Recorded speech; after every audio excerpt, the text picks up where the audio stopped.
Time-tested, essential camping gear advice from an old guy. Just a regular guy with over 50 years of experience in the great outdoors. Hunting, fishing, camping, backpacking, rock climbing, professional whitewater river guide, professional high angle rescue instructor, over 27 years as a United States law enforcement ranger with the United States Park Service. I've got a little bit of experience in the outdoors, and I've went through some gear, so I've got maybe a few tips on some gear and some stuff that might help you out. Toolkit or toolkits. This Klein toolkit. And this toolkit stay in my truck all the time. It just lives in the truck. So make sure you've got tools to work on everything that you're taking outdoors with you. Make sure you've got the proper sockets, the right sizes, metric or standard, and make sure you've got good quality stuff that's not gonna break while you're out there. Buy some quality stuff when it comes to tools, but these two little tool kits stay in my truck 24/7. They don't leave the rig. It goes with me everywhere, and most everything I can work on, from generators on my camper to putting my whitewater raft frame together. Everything I've got here I can do that with. And if something breaks on your camper, or something, campers have a tendency, stuff vibrates loose, you've got tools to put it back together. Make sure you've got a good toolkit or kits when you're going out there, and make sure you can work on everything that you got out there, with the exception of putting a new turbo on your truck or something. Now, there's just basic stuff, but you need a good set of tools to do that with. So must have. Lashing and strapping down your equipment. Northwest River makes these little cam straps. I've been using these things for over 30 years. Different sizes: 3-footers, 6-footers, 15-footers. We use these primarily in the rafting industry, and we strap all the gear down to the raft, so if the raft overturns, your gear stays with the raft. But for strapping your equipment to the back of the truck, or on your truck, on your roof racks, these things work like a champ. Cordage. Everybody knows what P-cord is. I use a little bit of P-cord for different tasks, but P-cord, the sheath is really loose on the core, so this stuff eventually kind of wears out. But P-cord, always have some P-cord on hand for tying down stuff. But an actual static Kermantle cord, in the climbing industry, this stuff here, this is a 4mm. You can buy this stuff in a 50-foot hank for just a few bucks, but it's really tough. The core is got a good tight sheath on it there, and this stuff lasts for years. So there's some 4mm, and then some 8mm. Use this stuff for all kinds of different lashing. Tying boats down, whitewater canoes, whitewater kayaks, strapping down sea kayaks. If I don't have these kind of straps available for strapping down a sea kayak or something, I can just use simple cordage. But some cordage and some strapping with cam buckles is a must for most any of your outdoor activities. So stuff kind of runs the gamut. You can use it in the whitewater scheme of things, even flat water stuff, strapping down paddle boards, strapping down your gear in the back of the truck. You got to have something to tie stuff down with. So having a selection of cordage and some cam straps will generally do the job for whatever you're trying to tie down to a trailer and tie down to your truck or your rig. A good selection of this stuff here on hand will always do the trick. Along with your strapping and your cordage, always have some carabiners on hand. Now, you don't have to buy high dollar climbing carabiners. You can buy cheaper carabiners. You can buy carabiners at Walmart these days. But these carabiners here, these are from Walmart. You can get 2 of these things here for I think just over $10, and they have a self-locking mechanism there that you have to roll and unlock, and it's an actual it's got some kilonewtons on it, so it's an actual climbing carabiner. But a good selection of carabiners on hand to help lash stuff down with as well. Between the carabiners and the cordage and the straps, there's nothing you can't tie down to your rig. Shower system. When you're in the great outdoors for several days, you really want a hot shower. This component here is made by Hot Jugs. I've had this thing for probably about 10 years. And basically what it is it's a garden sprayer. Pretty high heat resistant plastic on this thing. I'll put 120 degree water in this thing, pump it up, and then it's got the shower nozzle with the control here, and the thing works like a champ. I've had this thing again for over 10 years, and good hot shower, works like a champ. Usually fill this thing all the way up, and my wife and I can both take a shower out of one jug. I'll let her take the first shower, which is really hot, and I'll take the second one, which is a little bit cooler. But yeah, I'll kick the water up to about 120 degrees and fill this thing up, and it's a nice hot shower. Lighting. Always have some small tack lights, because obviously if you carry a pistol, you got to have an alternate light source. There's light on the pistol, but I also have an alternate light source. Always got to have a good lighting, and today's lighting is amazing. These little small lights here put out a ton of lumens. Really, really bright. Just incredible how bright these things are. Back when I started my outdoor adventures, I was young, and halogen light bulbs is all we had. But now we've got all LED stuff, and it's super bright. This light here is inexpensive. This has got a magnet on the back of it. I can hook these up on my rack up here, and when I'm cooking on the tailgate, these work like just incredible how good these daggum things are, and these are inexpensive. The Devos Light Ranger, holy cow, man, talk about a game changer for lighting up the camp. Man, that thing does a great job. Really good light. Lasts a long time too with the rechargeable batteries. My caving helmet, I've got a Phoenix light here, and this is a headlamp. You don't have to have it on a caving helmet. You can stick it on your head, and really, really good light. Rechargeable batteries. Also takes CR 123 batteries, like this one as well, CR 123. A size or it's a AAA battery in that light.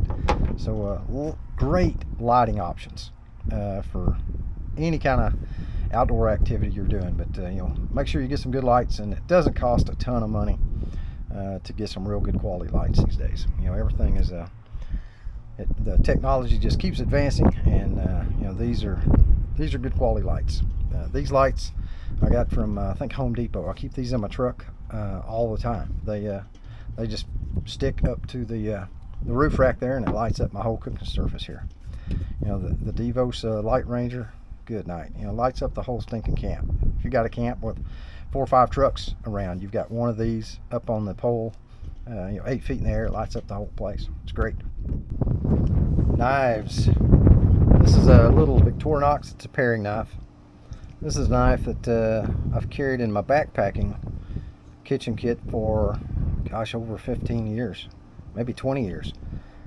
Super thin, stainless steel blade, got some flex to it, but really good knife.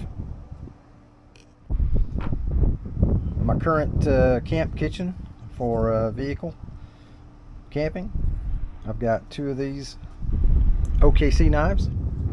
Ontario Knife Company. This is the Santoku. It's got a nice lockback folder. Again, these are stainless steel. OKC doesn't tell you what kind of steel it is, just stainless. But really good knives. I think these came out in 2021, late 2021. I think it's when I picked these up, and I paid like $9 a piece for them. I think they're pushing $15 these days, but that Santoku and the chef knife. They also make a bread knife. I don't really need the bread knife, but these are really good knives and do a great job around the kitchen at camp for, like I say, I think they're pushing $15 now. But two really good knives that kind of underrated, I think. Camp Chore knife. This is my tops. This is the Baja 4.5, made in the good old US of A. Getting into a little bit more high dollar piece of steel here. This is a 1095 high carbon. It's got a it's a bushcrafting knife. It's got the little divots in there for the making the fire with a fireboard, and a spindle there. But serious camp chores, busting wood into kindling, having to do some feathering to make some fire starter. That thing does the job right there. But again, you're getting into a little bit of money when you buy, especially if you buy U.S. made knives. These things are super high quality and last you a lifetime. That's the sheath it comes with. Got the the fire steel comes with it. Good quality leather sheath. They do a really good job on sourcing out that sheath as well. But yeah, that knife stays in my truck all the time. But if any major camp chores, that's the knife that's coming out. The old Coleman dual fuel stoves, time tested.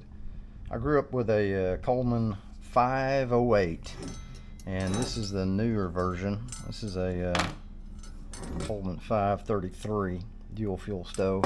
I wish I still had my old 508, but all the moves throughout my life, I've lost that thing somewhere. But it was definitely a better stove, and it was made in the United States. But the typical Coleman generator type stove, these things are just they're freaking bomb proof. A lot of people don't like these things because they flame up so much when you light them up, but you're starting out with that liquid fuel. As that generator gets hot, you're starting to get that liquid into a gas, and then we end up with that nice blue flame. But a lot of folks don't like the flame up you get with these things. But for a stove that works, and this thing will kick out 10,000 BTUs. Yeah, these things are just Coleman's been around forever and a day. Again, time tested and true. Even though the newer ones, they're not made in the United States, and they're probably not near as good as the one I had 40 years ago. But I wish I still had the old Coleman 508. These things are still good cooking machines. Get that generator, start heating up, and you start getting that blue flame showing up, and you got a really good cooking service. Like I say, 10,000 BTUs, and there's that blue flame starting to kick in there. You can probably hear that hiss of that fuel starting to turn into a gas. But yeah, the old Coleman dual fuel. This is a 533. Probably looking at the probably the $89 or $90 range these days for this thing. But just proven, and they work. You can take them apart and clean them. They don't break. They last for a long time. Like I say, I wish I still had my old 508, but that's the 533, and it cooks like a champ. Hard to beat, the old Coleman. This is my go-to stove. This is the gas one. I think the model number is a GS3900 PB, Papa Bravo. And this is a dual fuel stove. It'll use butane or propane. I prefer to use propane. It comes with a regulator. I've got the gas hose set up to my 5-pound tank. Super easy to operate. Fuel comes on, automatic striker, and you've got a nice blue flame instantly. You can simmer real well with this thing. Again, we got a little bit of wind this morning. This thing does have a pretty good little windscreen on it, but you can simmer it down where it's just barely cooking, good simmer temperature, or you can crank it up to some super high heat. And that's the reason I went with this thing, is you can put out, this thing puts out 15,000 BTUs. It's one of the hottest propane stoves I've seen out there. And it's not going to break the bank. I think these things are pushing, I think, $60 maybe. Shoot, you can buy these things at Tractor Supply. Readily available, and they cook really well. They got a big cooking surface on them. And man, it's a bomb-proof stove. It works really well. And you know, you can use I use the 5-pound propane tank in my truck, and that allows me to, gosh, I generally fill up that thing once a year, and I'm out quite a bit. If you're only camping just a few times a year, you know, you could probably use the little green 1-pound tanks, but man, having a 5-pound tank, it lasts a long time, and it's inexpensive to refill. I think I usually end up spending somewhere around $10 to $12 to refill that thing for the year. But excellent stove. I've been using it for years. Again, good wide surface for putting a big skillet on there to cook a big meal. But works really, really well. Easily, you know, packs up. Not a whole lot of weight to it. Good, solid stove. Readily available. Not going to break the bank. Medical gear. It's a must-have. You got to have some medical gear.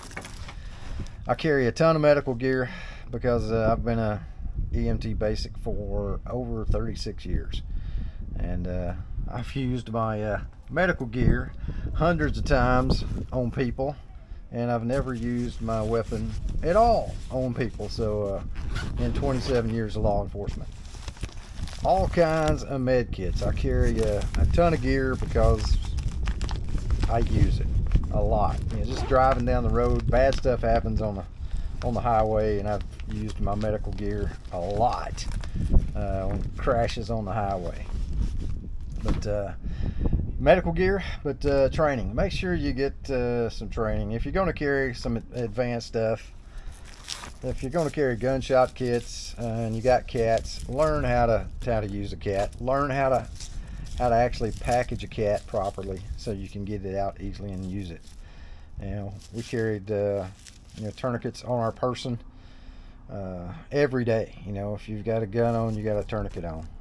Even today, you know, carrying concealed, I've got enough medical gear on me to patch the hole that I can make, or the holes that I can make with the firearm I'm carrying. So medical gear is a must. You know, there's tons of stuff out there. There's tons of good companies out there.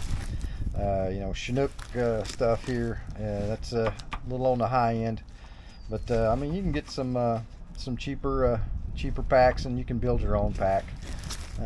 That's, you know, what most of us did, is we built our own kits. But medical gear is a must. You got to have it, and get some training. If you don't have training in, you know, anything but just basic first aid, you know, the main thing is pressure stops bleeding. You know, if you can put pressure on bleeding, you can stop the bleeding.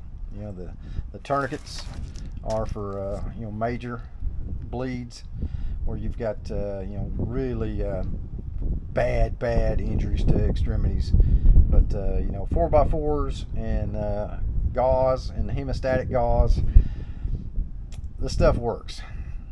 Pressure stops bleeding. You know, hemostatic gauze in a bullet hole stops bleeding. Pressure and cling wrap around a major wound stops bleeding. Get some medical gear and learn how to use it.